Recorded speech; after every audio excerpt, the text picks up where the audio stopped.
Hello, and welcome to Not Now in Theaters. My name is Will Turntail, and for this episode of Side Reels, I'm diving into my top 5 film projects that didn't happen that, damn, I really wish did. Film I wish got made, number 1, Justice League Mortal. In 2007, a Justice League film was all set to be directed by George Miller. Yes, I'm not kidding. Mr. Mad Max and Happy Feet, George Miller. This really was going to happen, and it only collapsed at the last minute, just weeks away from shooting. The film was called Justice League Mortal. George Miller's vision included casting younger actors so that they could grow into their roles over the course of several films. Now that's timely because just 1 year later, the Marvel Cinematic Universe kicked off with Iron Man. So Miller could have been onto something here. But let me get into the cast here, as this is where it gets curious, or in some cases, well, yeah. DJ Catrona was going to play Superman, which seems fine enough. But one of the names that stands way out to you is Armie Hammer as Batman. Yeah, I think this is before the guy got so controversial, and it's before his role as the Winklevi in The Social Network. Some more interesting casting would be rapper Common, who I think was cast as the Green Lantern. And Hugh Keys-Byrne was going to be in there because, of course, it's a George Miller movie, which people speculated was going to be the character Martian Manhunter. If you don't know him, Hugh Keys-Byrne plays Toe Cutter in the OG Mad Max and then Immortan Joe in Fury Road. DC Movies Fandom, a website, claims that the plot was loosely based off of the comics JLA Tower of Babel from 2000 and Superman Sacrifice from 2006. The 2007-08 Writers Guild of America strike held the production up, and then more delays and apparently the success of The Dark Knight, or maybe it was Batman Begins, influenced Warner Brothers to pause the movie, as they didn't want two competing Batmans out there. And then, well, it seems we went down the whole Zack Snyder road instead, right? This seems like a massive miss, you know? It had a reported $200 million budget, which is a lot for Miller to play with, and it was going to be shot in his home, Australia. You get the feeling this could have been so fun and successful, or so odd and terrible, but with George Miller, probably not mediocre and not a safe dish soap adaptation that doesn't make waves. And that's the thing, right? Had George Miller's movie succeeded, it would have beat Iron Man to the punch. And if it failed, well, maybe we don't get the Iron Man and Marvel Cinematic Universe in the same way. Who knows? And a bonus, George Miller was going to direct an Odyssey adaptation back in 2008, but for whatever reason, that fell through. As another idea that, yeah, knowing what Miller did with Fury Road, I'd love to have seen. Film I wish got made, number 2, John Carpenter's Shadow Company. After wrapping up 1988's They Live, Carpenter was set to direct this action horror film. It was written by Shane Black, who of course has written tons of action films, some great ones, and Black's good friend Fred Decker, who wrote Night of the Creeps and Monster Squad, was co-writing. And just adding to this list of famous collaborators, Walter Hill, the producer of the first 3 Alien movies and the director of movies like The Warriors, was going to executive produce. And I think work on some of the script too. But the big kicker here? Well, Carpenter's friend and frequent collaborator Kurt Russell was set for the lead role. That's right, this could have been another dynamic duo of Russell and Carpenter. The movie's plot sounds oddly similar to Universal Soldier. It was about a squad of Special Forces soldiers that die in the Vietnam War but just happened to be involved in some dark experiments. Then years later, and after their bodies have been brought back to the United States, the soldiers rise up from their graves. Instead, they raid the armory of a nearby base and attack the town they were buried in, killing everyone, even people they knew when they were alive. Oh, and just to give you an idea of what this movie would be like, this undead uprising takes place on Christmas night. Yeah. For whatever reason, the film suffered pre-production problems that sank it.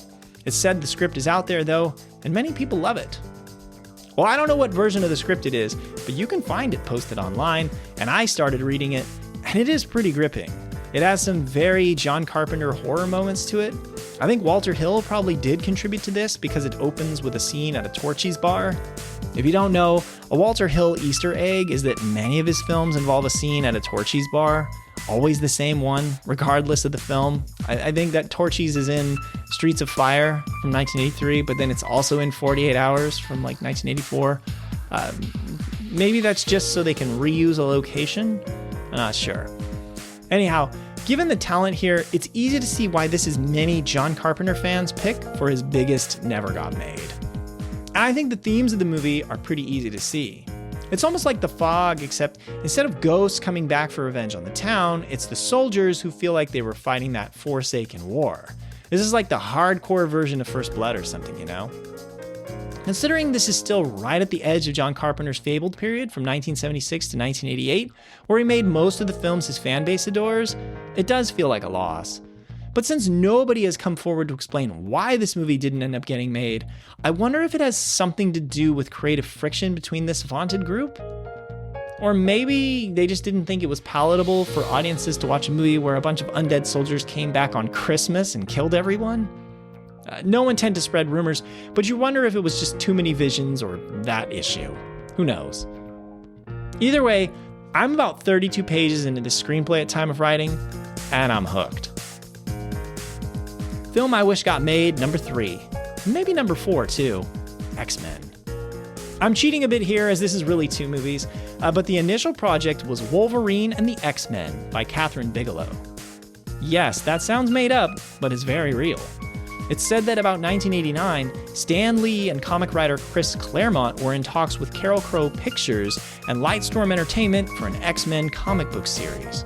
If you can believe it, these were the bad days for Marvel, where they were basically bankrupt and trying to sell off the rights to their film adaptations.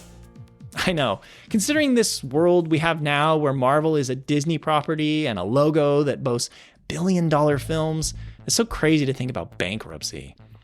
Bigelow was going to direct this movie, and of course, because this was back in the 1980s, their relationship was such that James Cameron would be the producer.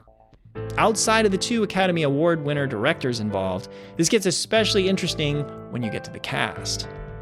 It's said Bob Hoskins was going to star as Wolverine. Yes, the guy that played Eddie Valiant in 1988's Who Framed Roger Rabbit, and later Mr. Smee in Hook. I'll just give that casting about 5 seconds to sink in. Look, I can kind of see it. Hoskins is a wonderful actor if you've ever seen movies like The Long Good Friday, and he's got a shorter, stockier build. The raspy voice is a big check here. Writer Chris Claremont actually liked him for the part. But, man, when you think of how well Hugh, I put the jacked in Jackman played the part of Bob Hoskins, that is a complete departure. You need a rock-solid Wolverine to get anywhere with X-Men fans, and I can't see Hoskins in an action role. But I would cast Hoskins as Beast, perhaps. Angela Bassett was also said to be attached to the film as Storm, which, yeah, I can see that one working. She could pull off the beauty and attitude of the role. I mean, if you've ever seen like Strange Days in the 90s, she's got some serious muscle going there. Claremont has said that Bigelow's treatment was, quote, eaten alive by executives that he feels were more interested in adapting Spider-Man. So the movie seems to have drifted into development hell and just never made. I'm not quite clear on this part from what I could research, but apparently this led to James Cameron getting tied up in a Spider-Man adaptation. Cameron met with Stan Lee about an adaptation of X-Men, but then Stan Lee threw a wrench in it all. In the meeting, Lee told Cameron he heard that he liked Spider-Man, and that sent Cameron spinning like a top, right? So then there was said to be spirited discussion, and Cameron got all worked up about this unrealized Spider-Man treatment he had made. Well, that Cameron Spider-Man movie for Carolco was said to have had Leonardo DiCaprio in line as Peter Parker, and yup, Cameron buddy Arnold Schwarzenegger as Dr. Octopus. But Cameron really changed things up here, as it is said there were all kinds of adult themes and tons of grittiness to a script for Spider-Man. But Carolco went out of business, and it all fell apart. So the superpower couple of Bigelow and Cameron were going to give us some X-Men and Spider-Man, but it just didn't happen. At least not until the early 2000s when the Bryan Singer X-Men and Sam Raimi Spider-Man arrived, right? Movie I wish got made, number 4, Guillermo Del Toro's The Left Hand of Darkness. We could do an entire episode on just the projects that Del Toro didn't end up making. There are so many fascinating ones.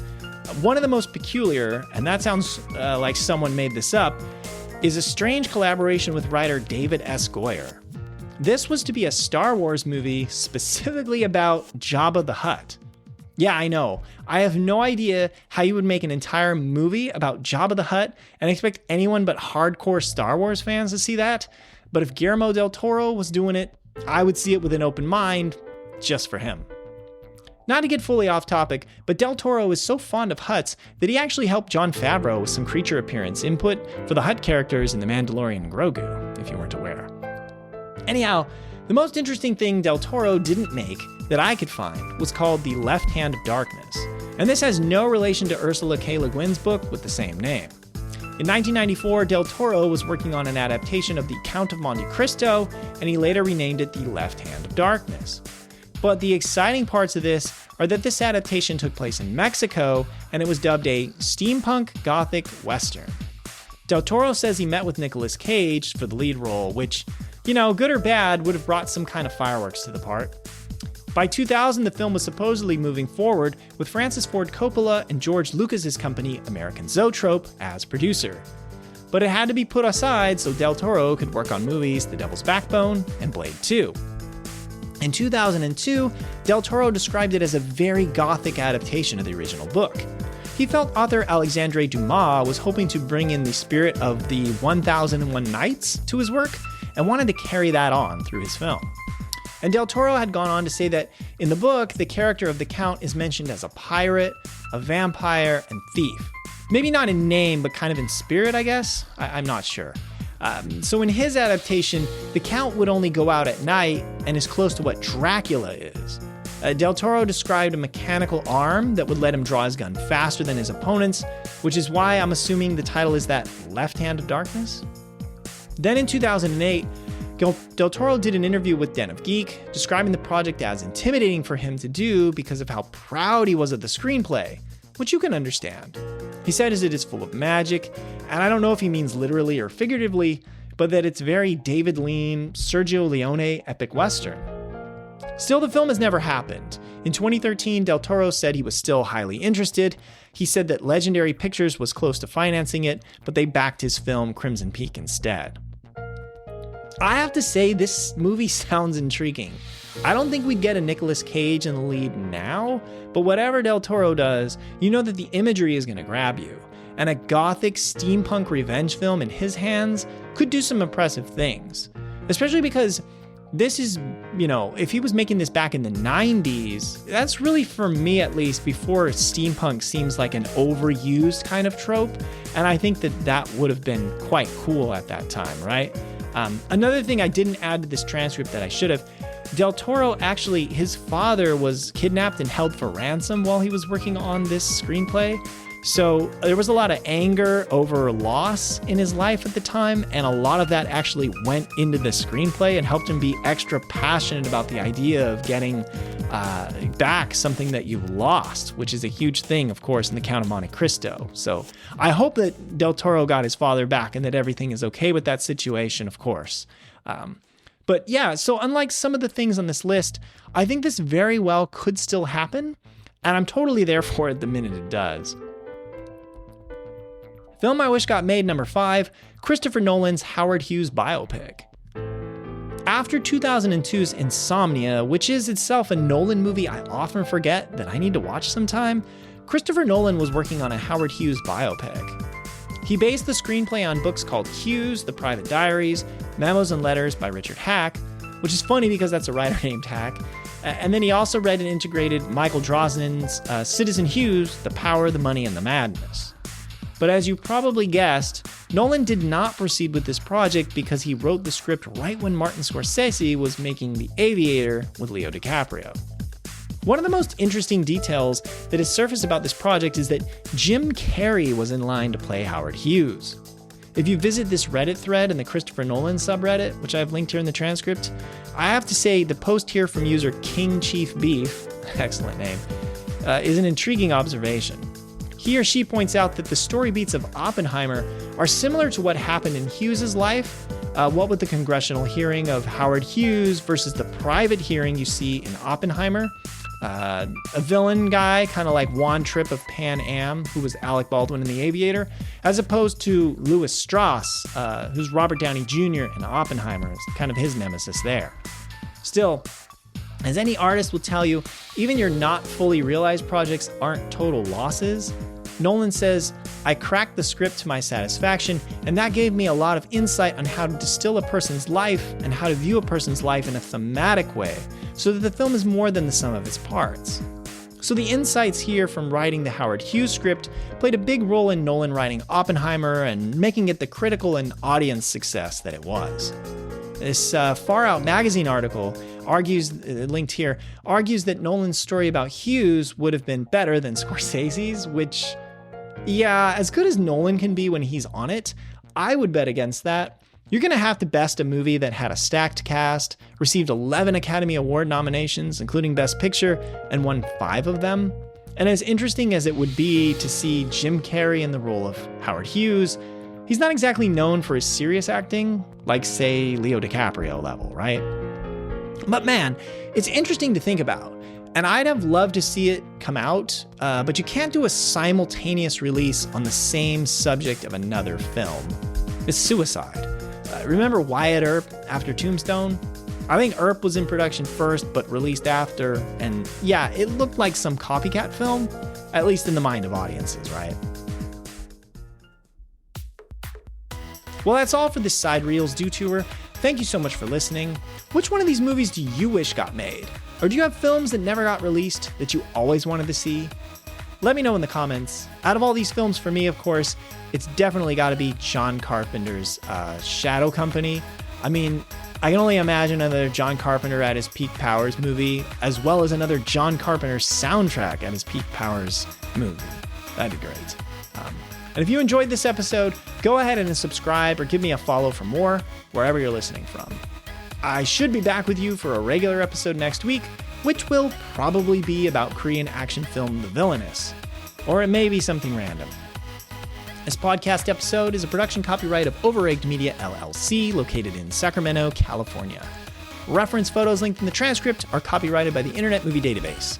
This review's factual information was gathered through online sources like Wikipedia, IMDb, or interviews. Misrepresentations and errors are possible, but unintentional. The introduction music was Kick Shock by Kevin MacLeod of Incompetech.com, licensed under Creative Commons by Attribution 4.0 license.